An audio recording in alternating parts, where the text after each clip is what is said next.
ایک فقیر تھا، دریا کے کنارے بیٹھا تھا۔ لوگوں نے دیکھا، پوچھا بابا جی کیا کر رہے ہیں آپ؟ کہا بیٹے پانی کے ختم ہونے کا انتظار کر رہا ہوں، جب سارا پانی ختم ہو جائے گا تب دریا پار کروں گا۔ جب دریا کا سارا پانی ختم ہو جائے گا نا تب دریا عبور کروں گا۔ یہ سن کر نوجوان مسکرانے لگے، مسکرا کر کہنے لگے بابا جی کیسی بے وقوفی کی باتیں کر رہے ہیں آپ، پانی کے ختم ہونے تک تو تیری زندگی ختم ہو جائے گی، بابا جی پانی کے ختم ہونے تک تو تیری عمر ختم ہو جائے گی، بابا جی ہمت کرو، اگر دریا پار کرنا ہے تو ہمت کرو آگے بڑھو، ہمت کرو آگے بڑھو۔ یہ سن کر اس فقیر اللہ والے نے، متقی پرہیزگار نے ان نوجوانوں کی طرف دیکھا، دیکھ کر درد بھرے لہجے میں، درد بھری آواز میں فرمایا نوجوانو او نادانو، یہی تم ہی سمجھانا چاہتا ہوں کہ تم لوگ یہ جو بار بار کہتے ہو کہ جب زندگی کی مصروفیات ختم ہو جائے گی تب ہم توبہ کریں گے، جب زندگی کی مصروفیات ختم ہو جائے گی تب ہم لوگ نماز پڑھیں گے، جب زندگی کی مصروفیات ختم ہو جائیں گی تب ہم لوگ قرآن پڑھیں گے، تب ہم لوگ اللہ کو راضی کریں گے، اس کے رسول کو راضی کریں گے۔ فرمایا نادانو، جس طرح پانی کے ختم ہونے سے پہلے پہلے میری زندگی ختم ہو جائے گی، اسی طرح تمہاری مصروفیات ختم ہونے سے پہلے پہلے تمہاری زندگی بھی ختم ہو جائے گی۔ جوانو، جس طرح دریا کے سوکھنے سے پہلے پہلے میری زندگی ختم ہو جائے گی، اسی طرح تمہاری بھی مصروفیات ختم ہونے سے پہلے پہلے تمہاری بھی زندگی ختم ہو جائے گی۔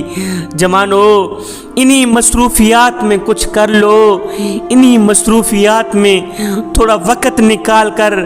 توبہ کر لو، نماز پڑھ لو، قرآن پڑھ لو، اللہ کو راضی کر لو، اس کے رسول کو راضی کر لو، اور یہ زندگی کے لمحے تمہارے لیے غنیمت ہیں، انہی لمحوں میں کچھ کر لو، انہی لمحوں میں کچھ اکٹھا کر لو، انہی لمحوں میں خدا کی یاد اور محبت کے دیے اپنے دل میں جلا لو، معلوم نہیں پھر فرصت ملے نہ ملے، معلوم نہیں پھر یہ زندگی کے لمحے ملے نہ ملے۔ آج ہماری جوانیاں کس رخ پہ چل پڑیں، آج ہماری جوانیاں کس سمت پہ چل پڑیں، کس سائٹ پہ چل پڑیں، اور جوانی میں تو اس درد کو پیدا کرنے کی ضرورت تھی کہ ہم نے مرنا بھی ہے، جوانی میں تو اس سوچ کو پیدا کرنے کی ضرورت تھی کہ ہم نے قبر میں بھی جانا ہے، جوانی میں تو اس کیف کو پیدا کرنے کی ضرورت تھی کہ ہم نے مرنے کے بعد اللہ اور اس کے رسول کو منہ دکھلانا ہے۔ جوانو، کون سا منہ لے کے جاؤ گے اللہ کی پاک بارگاہ میں،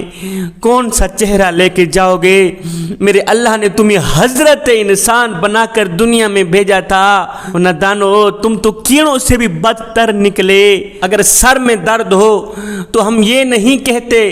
کہ دیکھا جائے گا، جو ہوگا سو ہوگا، نہیں میاں، بلکہ فوراً ہی ڈاکٹر کے پاس جاتے ہیں، گولی لے کر کھاتے ہیں۔ اگر کوئی کاروباری مسئلہ آ جائے تو ہم یہ نہیں کہتے کہ جو ہوگا سو ہوگا،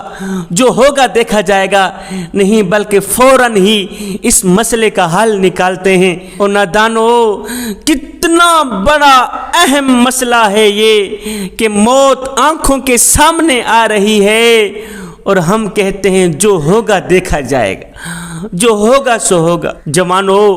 آخرت یہ وہ گھاٹی ہے جس نے بڑوں بڑوں کو رلا دیا، بڑے بڑے متقی پرہیزگار روتے رہے، اس موت کی گھاٹی نے، آخرت کی گھاٹی نے بڑے بڑے متقی پرہیزگار اللہ کے محبوب بندوں کو رلا دیا۔ تو اور میں تو کچھ بھی نہیں ہے میاں۔ حضرت سیدنا عمر فاروق رضی اللہ تعالی عنہ، یہ اسلام کی وہ شخصیت ہے جس کے ایمان لانے پر فرشتوں نے بھی خوشیاں منائیں،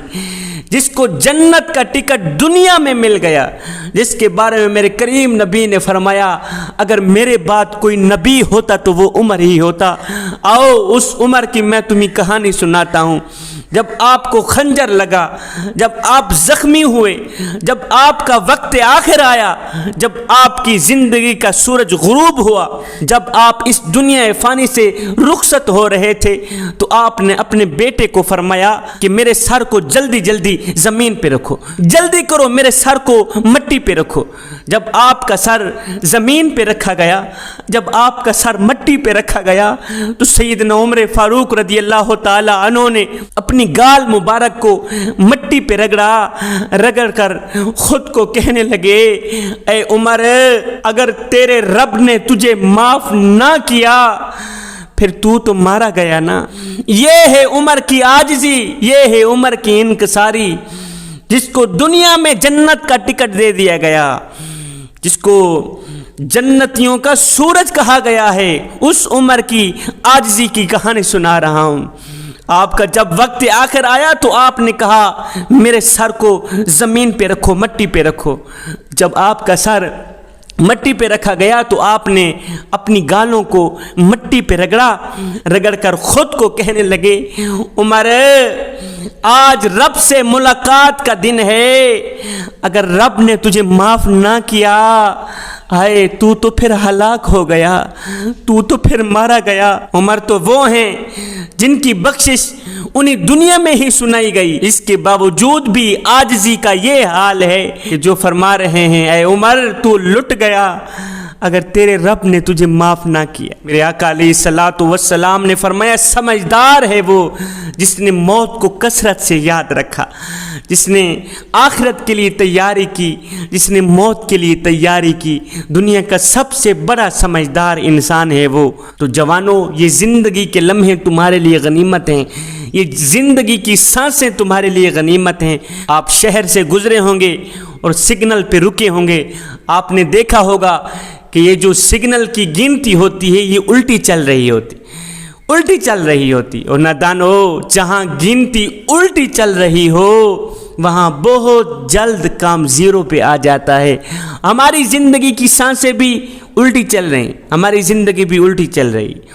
کوئی 50 سے 40 سال پہ آ رہا ہے، کوئی 40 سے 30 سال پہ آ رہا ہے، کوئی 30 سے 20 سال پہ آ رہا ہے۔ تو جب یہ زندگی زیرو پوائنٹ پہ پہنچے گی تو اسی کا نام موت ہے، اسی کا نام جدائی ہے۔ میرے حضور علیہ الصلوۃ والسلام نے فرمایا، ابن آدم میرا مال میرا مال میرا مال کرتا رہتا ہے، مگر اے ابن آدم، تیرا مال صرف وہی ہے جسے تو نے کھا کر ہضم کر لیا، تیرا مال صرف وہی ہے جسے تو نے پہن کر بوسیدہ کر دیا اور صدقہ دے کر ساتھ لے گیا، بس یہی تیرا مال ہے۔ میاں، زیادہ ہائے ہائے کرنے کی کوئی ضرورت نہیں۔